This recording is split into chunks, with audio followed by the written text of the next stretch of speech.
আজ সর্বপ্রথম আমরা শিখব বর্গ করার নিয়ম। তো আমাদের অঙ্ক করতে গেলে বর্গ অবশ্যই জানা দরকার। এবার অনেক বড় বড় বর্গ যেগুলো আমাদের মুখস্থ করা এক রকমের অসম্ভব বলা চলে, যেগুলো মুখস্থ করতে আমাদের অনেক অসুবিধা হয়, সেগুলো কী করে সুন্দর ট্রিক্সের মাধ্যমে করা যায় আজকে সেটাই তোমাদের দেখাবো। তো বর্গ করার নিয়ম, তো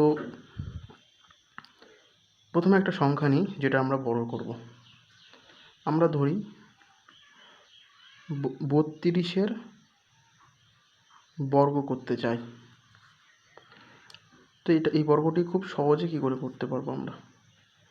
তো আমাদের নিয়মটা হচ্ছে 32, দুটো ডিজিট আছে 3 আর 2। আমরা ফার্স্টে কী করব, 2টাকে বর্গ করে নেব। আমরা সবাই জানি 2-এর বর্গ কত হয়, 4। কিন্তু আমাদের নিয়ম হচ্ছে আমরা সবসময় দুটো ঘর করে নেব। তো 2-এর বর্গ 4, কিন্তু আমি লিখলাম কত, 0, 4। আমাদের দুটো ঘর নিতে হবে। এবং 3-এর বর্গ হচ্ছে 9, তো আমি 9 লিখে দিলাম। এবার ফার্স্টে কী করলাম, আমি প্রথমে এককের ঘরে যে সংখ্যাটা আছে তার বর্গ করলাম, করে সেটিকে দু ঘর এমনভাবে লিখলাম যেটা দু ঘর অনুযায়ী হয়, একক এবং দশক, 0, 4। এবং তারপরে কি করলাম, 10-এর ঘরে যেটা আছে 3, সেটাকে আমি বড় করলাম, করে কত আসলো, 9। এবং আমাদের নেক্সট স্টেপ হচ্ছে এখানে যে সংখ্যা আমি দেখতে পাচ্ছি 3, 2 এবং 2, এই 3টিকেই গুণ করা। তো আমি যদি 3টিকেই গুণ করি, 3, 2 এবং 2, 3 দুগুণে 6, 6 দুগুণে 12, তো আমরা পেলাম 12। এবার আমরা 12টা লিখব একটা ঘর ছেড়ে। তো আমরা যদি একটা ঘর ছেড়ে 12 লিখি, তো আমাদের উত্তর আসবে 4, 2, 10। তাহলে আমরা 32-এর বর্গ পেলাম কত, 1024। এরকম করে আমরা আরও যত বর্গ আছে সবই করতে পারি। এটা গেল আমার দুটি সংখ্যার বর্গ বা 2 ডিজিট বর্গ স্কোয়ার। এখন যদি আমি চাই যে 3 ডিজিট যে সংখ্যাগুলো আছে সেগুলো বর্গ করা, তো কী করে করব, সহজ নিয়ম। আমরা ধরি নিই একটা সংখ্যা, কত ধরা যায়, তো আমরা ধরি 147-এর বর্গ করব।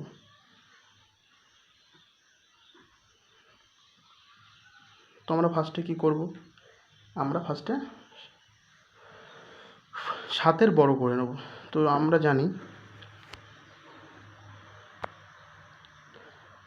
আমরা জানি 7-এর বর্গ কত হয়, 49। 49 অলরেডি দুটো স্থান নিয়ে আছে, ফলে আমাদের শূন্য আনার কোনো প্রয়োজন নেই, আমরা দুটো স্থান নিয়েই করব। তাহলে 7-এর বর্গ হলো 49। এবং 14-এর বর্গ কত, 14-এর বর্গ হচ্ছে আমার 196, 196। আমরা তাহলে কী করলাম, ফার্স্টে 7-এর বর্গ করলাম, 49 আসলো, এবং তারপরে 14-এর বর্গ করলাম, যেটা আসলো 196। এবার আমরা এখানে যা যা সংখ্যা দেখতে পাচ্ছি, আমরা তো এটা 14-এর পেয়ার ধরেছি, তাহলে 14, 7 এবং এই 2, এই তিনটে গুণ করব।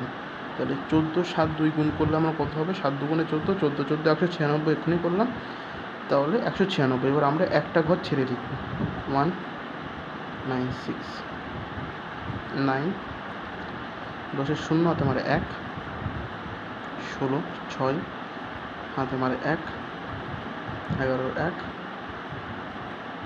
তাহলে আমাদের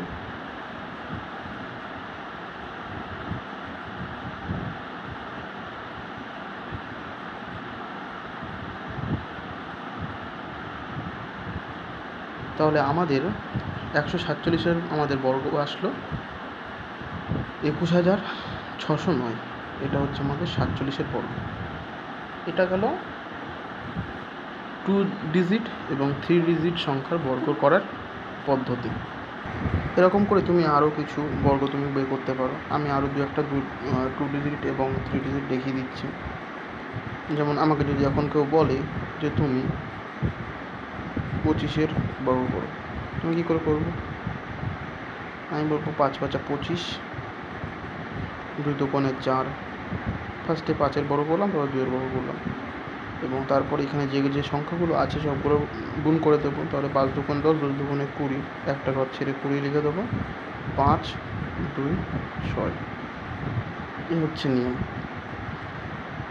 আর যদি দু একটা করি, যদি আমাকে কেউ বলে 28-এর বর্গ, 28-এর বর্গ কী করবো? 8 8 64, 2 4, 4, 8 8 64, 2 2 4, 8 2 16, 16 2 32, তাহলে এখানে 32 লিখে দেবো। 4 8 7, 784, 784 হচ্ছে 28-এর বর্গ। যদি আমরা আরও কিছু করি, যেমন আমি এখানে ধরো করলাম কত না 123-এর, এটা 3 ডিজিট, কত হবে? আমি ফার্স্টে বলবো কত না 3 ডিজিট কেন, যেহেতু 9 একটা ডিজিট, তাহলে আমি এটাকে 2 ডিজিট ধরবো। কী করে? 0 এবং দেন 12 12 144, 144 লিখে দেবো। তারপর এখানে আমি এটা 12 পেয়ার ধরেছি, তাহলে 12 গুণ 3 গুণ 2, তাহলে আমরা সবাই জানি 3 2 6 আর 6 12 72। তো আমরা এখানে একটা ঘর ছেড়ে 72 লিখে দেবো। তার আমাদের কত আসবে? 9 2 11 1 হাতে আমার 1 5 1, তার মানে 15,129, এটা আমার হচ্ছে 123-এর বর্গ। এবার আমরা কিছু স্পেশাল বর্গের ট্রিক্স শিখব, যেটা হচ্ছে কি না 100-কে বেস ধরে, আমাদের 100-কে বেস ধরে আমরা কিছু মানে 100-কে বেস ধরে বলতে 100-র আশেপাশে যে সংখ্যাগুলো আছে, ফার্স্ট আমরা করবো কি 100-র কম যে সংখ্যাগুলো কাছাকাছি, যেমন আমার 96-এর যদি বর্গ বের করতে বলে, আমরা এই নিয়মে তো করতেই পারি, কিন্তু এটা যেটা বলবো এটা আরও সহজে কম টাইমে হয়ে যাবে। কী করে? 96 100 থেকে কত কম? 96 আমাদের 100 থেকে 4 কম। তাহলে আমরা ফার্স্টে যেটা করব সেটা হচ্ছে 96 থেকে 4 বিয়োগ করে দেবো। 96 থেকে 4 বিয়োগ করলে আমাদের আসবে 92, এবং তারপরে যত কম 96 100 থেকে যত কম তার বর্গ করব। তাহলে 96 100 থেকে 4 কম, তাহলে 4-এর বর্গ করব। 4-এর বর্গ করলে কত হবে? 16, সেটা লিখে দেবো। তাহলে আমার 96-এর বর্গ হচ্ছে 92 16। যেমন যদি বলে 92-এর বর্গ কত, তাহলে আমরা ফার্স্টে বলবো যে 92 100 থেকে কত কম না 8 কম। তাহলে আমরা ফার্স্টে কী করবো? 92 থেকে 8 বিয়োগ করব। 8 বিয়োগ করলে আমাদের আসবে 84। তারপরে কতটা কম? 100 থেকে 92 হচ্ছে 8 কম, তাহলে সেই যতটা কম তার বর্গ করব। তাহলে 8 যেহেতু কম, তাহলে সেই 8-এর বর্গ করলে হবে 8 8 64। তাহলে 92-এর বর্গ হচ্ছে 84 64। এটা হচ্ছে একটা স্পেশাল ট্রিক। অনেকটাই সেম লজিক লাগবে যখন এটা তো আমি করলাম যেগুলো 100 থেকে কম। যদি এখন বলে 100 থেকে বেশি, যেগুলো ধরো 104, যদি বলি এটার বর্গ কত, আমরা সেম লজিক 100 থেকে কত বেশি? 4, কিন্তু আমরা হচ্ছে ওখানে কি করছিলাম, যত কম সেটা বিয়োগ করছিলাম, এখানে যত বেশি সেটা যোগ করব। তাহলে 100 থেকে 4 বেশি মানে 104-এর সঙ্গে 4 যোগ করব, তাহলে আমাদের আসবে 108, এবং যতটা বেশি সেটাকে বড় করে দেবো, যেটা ওখানেও করছিলাম 4 4 16। তাহলে 104-এর বর্গ হচ্ছে 10,816।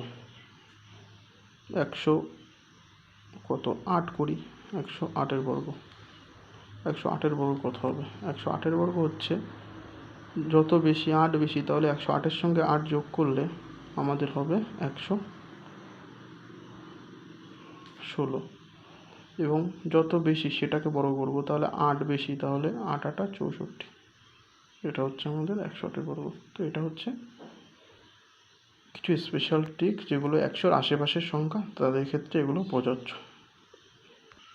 আরেকটা এক্সাম্পল না দিলেই নয়, যেটা হচ্ছে 100 থেকে কম। একটি সংখ্যা হলো 89, 100 থেকে কম। কত কম? না 11 কম। তাহলে আমরা 89 থেকে 11 মাইনাস করব। 89 থেকে 11 মাইনাস করলে আমাদের আসবে 78। 78 আসলো আমাদের 89 থেকে 11 মাইনাস করে। এবার আমরা নেক্সট স্টেপ কী করছিলাম না, যত কম সেটাকে স্কোয়ার করছিলাম। তাহলে আমাদের নেক্সট স্টেপ হচ্ছে 11 স্কোয়ার করে, কিন্তু 11 স্কোয়ার করলে আমাদের আসে 121। কিন্তু আমরা সবসময় দেখেছি যে 2 অঙ্কের সংখ্যার ক্ষেত্রে বর্গ করলে কত হয় না 4টি অঙ্কের সংখ্যা, কিন্তু এখানে যদি 121 আমি পাশে লিখে দিই তাহলে এটা 5 অঙ্কের সংখ্যা হয়ে যাবে, কিন্তু আমি জানি এটা 4 অঙ্কের সংখ্যা হবে। ফলে কি করব না, এই 121-এর এই যে একটা রয়েছে এটা আমরা এই যে 8 একে দিয়ে দেবো, জেনে তুই এটা নিয়ে নে। ফলে কি এটা 8 যদি 1 নিয়ে নেয় তাহলে এটা 4 অঙ্কের সংখ্যা হয়ে যাবে। ফলে 89-এর স্কোয়ার হচ্ছে 7921। তাহলে এগুলো সবই হয়ে গেল বেস 100, মানে 100-র বেশি বা 100-র কম, 100-র কাছাকাছি যেসব সংখ্যা আছে তাদের বর্গ করার নিয়ম। এবার আমরা এমন কিছু সংখ্যা দেখব যেগুলো হচ্ছে 50-এর আশেপাশে। তাহলে আমরা বেস কত ধরব? 50।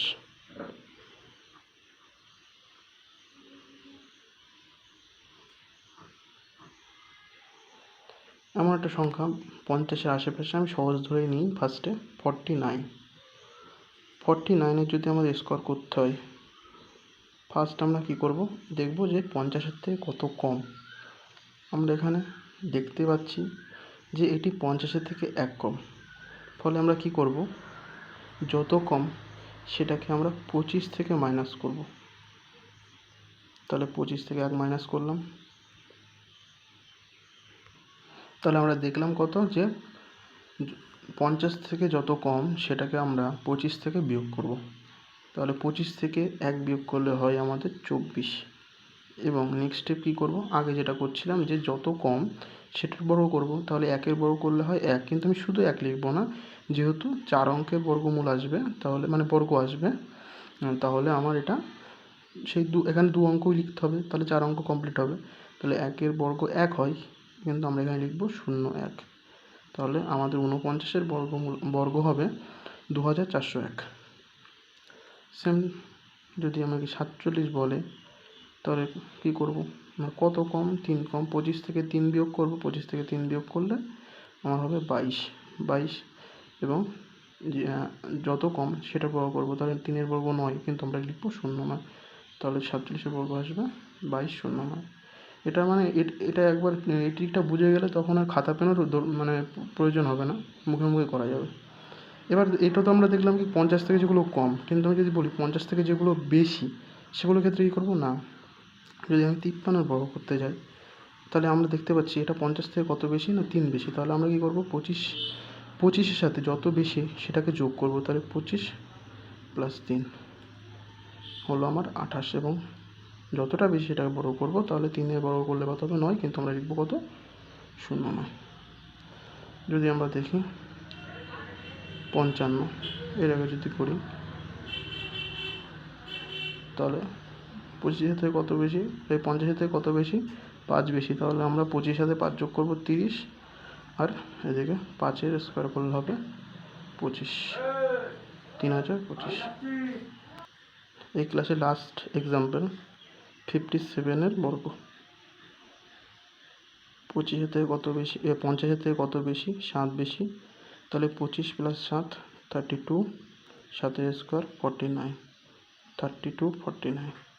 এটাই হচ্ছে এর উত্তর। তো এরকমভাবে খুব সহজেই 50-এর বেস করে বর্গমূল করা যায়।